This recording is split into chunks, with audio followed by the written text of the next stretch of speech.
किसान भाइयों, इस वीडियो के माध्यम से गेहूं की जिस फसल को आप देख रहे हैं यह स्वास्तिक कंपनी का स्वास्तिक 303 है और यह जो है लगभग 130 दिन की वैरायटी है। और इसके पौधे की हाइट की बात करें तो लगभग 100 सेंटीमीटर तक इसके पौधे की हाइट होगी। पौधा मीडियम है और इसके पौधे में कल्लों के फुटाव के बारे में बात करें तो बहुत ज़बरदस्त फुटाव भी देखने को मिल रहा है। और बालियों की बात करें तो इसकी जो बाली है काफ़ी लंबी है, बिल्कुल एकदम रिसर्च वैरायटी की तरह लग रही है और बहुत अच्छी है बाली इसकी। और इससे किसान भाई को जो है बहुत अच्छी पैदावारी भी मिलने की उम्मीद है। और हमारे साथ जो है किसान भाई मौजूद भी हैं जो स्वास्तिक 303 की खेती किए हैं। तो सबसे पहले उनका थोड़ा सा परिचय लेते हैं, उसके बाद जो है इस वैरायटी के बारे में पूरी डिटेल में जानते हैं। तो सर जी नमस्कार। नमस्कार सर। तो थोड़ा सा अपना परिचय देते हुए जो है इस गेहूं की वैरायटी के बारे में बताइए। सर मेरा नाम विनोद सिंह है, ग्राम पोस्ट ठेठुआकोट, थाना सहजनवा, जिला गोरखपुर के निवासी है। सर हमने ये 303 स्वास्तिक 303 और बिया लिया था और इसमें जो है 18 केजी पर बीघे के हिसाब से 2 बीघे का प्लाट है। 36 केजी हमने बिया और 40 केजी DAP और 40 केजी यूरिया एक बार मैंने 4 दिसंबर को इसमें बुआई किया है। उसके बाद 4 दिसंबर के बाद मैंने 31 दिसंबर को इसकी फर्स्ट सिंचाई किया है। फर्स्ट सिंचाई करने के 7वें दिन बाद हमने 45 केजी यूरिया इसमें डाला है। उसके बाद फिर हमने जो है कल्लों का फुटाव कम था तो इसमें कुछ इसमें जिंक हो गया, सल्फर और बायोवीटा और थोड़ा सा इसमें 1 केजी नमक के हिसाब से मिला करके डाल दिया है। उसके बाद 8 फरवरी को हमने 1 बैग और यूरिया डाल करके इसकी सिंचाई की है, दूसरी सिंचाई। और वर्तमान में आज किसी में 7 कल्ले हैं तो किसी में 10 हैं, किसी में 12 हैं, किसी में 17 हैं, किसी में 18 हैं, किसी में 20 भी हैं। यानी कि कल्ले जो है बहुत अच्छे तरह से निकले हैं आपके पौधे में। जी जी। तो किसी एक पौधे में थोड़ा कल्ला गिन के दिखाइए। अब एक देखिए 2, 2, 4, 2, 6, 1, 7 कल्ला एक। और इसमें देखिए 1, 2, 3, 4, 5, 6, 7, 8, 9, 10, 11, 12 कल्ले इसमें है। अच्छा, एक में 12 कल्ले मिले और एक में 7 कल्ले किसी में 20 भी है और किसी में 24 भी है। हाँ, तो फसल जो है आपकी देखने में तो काफ़ी अच्छी लग रही है। तो क्या आप जो है अपनी गेहूं की फसल से जो है संतुष्ट हैं? जी संतुष्ट है, 100% संतुष्ट है। तो बीज के रेट की बात करें तो क्या रेट जो है दुकान पे मिला? बीज हमको सर 80 रुपये पर केजी मिला था। 80 रुपये पर केजी मिला था। तो देखा जाए तो एक अच्छी वैरायटी साबित हो रही है। और अब वर्तमान में देख रहे हैं बहुत सारी रिसर्च वैरायटियाँ हैं और बहुत सी देसी वैरायटियाँ भी हैं और बहुत तरह तरह की कंपनियां जो तरह तरह के बीज उपलब्ध कराती हैं। तो इस बीज को जो है कहाँ पाते हैं सर? इसको हमारे गांव की दुकान है, उसी पर आया था तो उसमें सब लोग इसको लिए नहीं, लेकिन हमने लिया तो इसमें कुछ जमाव कम था, कुछ लोगों में जमाव कम था तो 12 केजी पर बीघे के हिसाब से बुआई का निर्देश था तो हमने 18 केजी बुआई इसका कर दिया था। अच्छा, तो बालियों की साइज जो है देखा जाए देसी वैरायटी से लंबी है जी। तो कितने दाने होंगे एक बाली में? लगभग एक बाली में लगभग किसी में 60 है, किसी में 70 है, किसी में 50 है, किसी में 80 भी है। अच्छा, किसी में जो 80 दाने 80 दाने भी है। तो अपनी इस वैरायटी से जो है क्या पैदावारी की उम्मीद करते हैं? पैदावारी सर जिस हिसाब से फसल है उस हिसाब से कम 7, पौने 7 या 6.5 से पार ही जाएगा।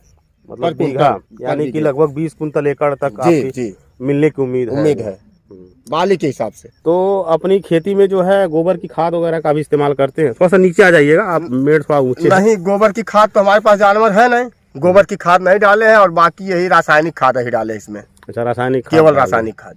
और कुछ खेती में आप नया करते हैं? नहीं, कोई नया नहीं है, बस वही पुराना वाला है। तो सल्फर जिंक भी इसमें दिए थे? हाँ, सल्फर जिंक दिए थे। इसमें 1 kilo sulphur, 2 kilo zinc, 1 kilo नमक और 2 किलो बायोवीटा। तो नमक दे रहे हैं अपनी फसल को? नमक का क्या लाभ? लोग कहे कि इसमें पीलापन लग रहा है, थोड़ा सा उसमें नमक डाल दीजिएगा। तो नमक का भी हमने तजुर्बा देखा कि मतलब नमक डालने से कोई खास रीजन नहीं आया, क्योंकि इसमें जिंक और बायोवीटा और सल्फर डालने की वजह से नमक का कोई खास रिस्पांस नहीं रहा जी। तो फसल की हाइट के बारे में बात करें तो बड़ा मीडियम फसल है। सर मीडियम है और बारिश वारिश के समय इसका बहुत कम चांस है गिरने का, क्योंकि इसका तला बहुत मोटा है। एक चीज़ हम देख रहे हैं, फसल आपकी जो है कहीं से गिरी नहीं है, गिरी भी नहीं है। और हमारे एरिया में जो मौसम भी बहुत ख़राब रहा है, बहुत से लोगों की जो गेहूं की फसल थी वह गिर गई है, लेकिन आपकी किसी भी तरह से कहीं भी जो है फसल आपकी अन्य गिरी फसल नहीं के हिसाब से इसकी लंबाई भी कम है, तने की मोटाई भी ज़्यादा है। अच्छा, मोटाई भी ज़्यादा है। अब देखिए इतने मोटे मोटे इसके तने हैं, गिरने का कोई चांस है ना। तने में बहुत मजबूती है। अच्छा, ऐसे पौधे को झुका देते हैं ऐसे, फिर अपने स्तर पे पहुंच जाता है। हाँ देख रहे हैं, मतलब बड़ा अच्छा है जो है। और एक चीज़ हम और देख रहे हैं, इसमें जो है गेहूं का मामा जमा हुआ है, जो खरपतवार होता है। हाँ खरपतवार होता है। दवा इसका जो है डाले थे, लेकिन पूर्ण रूप से दवा काम नहीं कर पाई है। अच्छा, हाँ, क्योंकि पानी चलाने के बाद हमने दवा डाला तो हमको चलने में असुविधा हुई, तो जहाँ स्प्रे नहीं पहुँच पाया वहाँ का जो है इसमें जो है अनर्गल घास फूस लगी हुई है। लेकिन एक चीज़ हम और देख रहे हैं सर जी, गेहूं तो आपकी बहुत अच्छी है जी, लेकिन बालियों में दाने भी बहुत अच्छे से भरेंगे, लेकिन एक चीज़ का नुकसान हो सकता है, जो है मार्च जब से लगा है तब से पछुआ हवा का प्रकोप बहुत है। जी सर, लेकिन अब देखिए अब तो पैदावारी पर डिपेंड करता है मौसम के हिसाब से। हमको लगता है कि हमारे पूर्वांचल में दाना मरने का मेन कारण जो है पछुआ हवा है। अरे सर अब तो 2 पानी लगा ही दिए हैं, अब तो पानी का कोई समय है नहीं लगाने का, क्योंकि पछुआ हवा चल रहा है। और फूल भी समाप्त हो चुके हैं। हाँ, फूल भी समाप्त हो चुके हैं। और आपके खेत में नमी है किनारे किनारे पर सर ऊंची जमीन है, इसीलिए नमी नहीं है। और बीच में सर नमी इसमें पर्याप्त है। बीच में जो जमीनें ढकी हुई हैं इसमें सब नमी। फसल में दिख रहा है कि फसल ही बताती है कि नमी की कमी आपके खेत में नहीं है। फसल आपकी हरी है, तो कब तक यह तैयार हो जाएगी? और सर हमको उम्मीद लगता है कि मौसम अगर इसी तरह से रहा, आज तो हवा ज़्यादा तेज था, अगर नॉर्मल मौसम रहा तो पूरा मार्च ले जाएगा। अप्रैल में इसकी कटाई होगी। अप्रैल में लगभग 7 अप्रैल तक कटाई होगी। हाँ। अगर मान लीजिए हवा का तेज हो गया, टेम्परेचर ज़्यादा हो गया, तो मार्च लास्ट तक कुछ कटाइयाँ हो जाएंगी, लेकिन उम्मीद नहीं है कि मार्च में कटे। तो किसान हमारे वहाँ के जो होते हैं गेहूँ खेती करने वाले, वो ज़्यादातर 29-67 की खेती करते हैं, 343 की, 502 की, श्रीराम 303 की खेती कर रहे हैं, और इसमें कर्णवंदना भी चल रहा है। तो उसकी अपेक्षा जो है यह कितना बेहतर है? देखिए सर, पहली बार लगाए हैं, जमाव के हिसाब से तो बहुत खराब था, लेकिन इस हिसाब से अगर गेहूं की बाली और फसल लग जाएगी तो श्रीराम 303 से पहले ये हो जाएगा। अच्छा, और पैदावारी क्या उसके समकक्ष देगा कि उससे अधिक दे देगा? अब पहली बार फसल लगाए हैं, अब कटाई के हिसाब से पता चलेगा। तो बाली की साइज वगैरह की बात करें तो श्रीराम 303 के कंपेरिजन में जो है छोटा है कि बड़ा है? नहीं सर, 9-10 का अंतर है। हाँ, उसकी बाली से लंबी होती है। बाली 9 है और इसकी बाली 10 है, उसकी बाली 9 है। अच्छा, इसकी बाली जो है श्रीराम 303 से थोड़ी सी बड़ी। और इसी डेट में हमने श्रीराम 303 लगाया है, अस्से में ही खाद डाल करके उसकी 20% फसल गिर गई है। अच्छा, गिर गई है, जो कि उसमें एक ही पानी चलाए हैं और इसमें 2 पानी चलाए हैं तो भी नहीं गिरी है। और 29-67 की भी खेती की है? नहीं, 29-67 की नहीं की कभी किए हैं? हाँ, इसके पहले किए हैं। तो उसकी अपेक्षा जो है यह कहाँ बैठता? नहीं वो सर 29-67 इसके टक्कर में नहीं आएगा।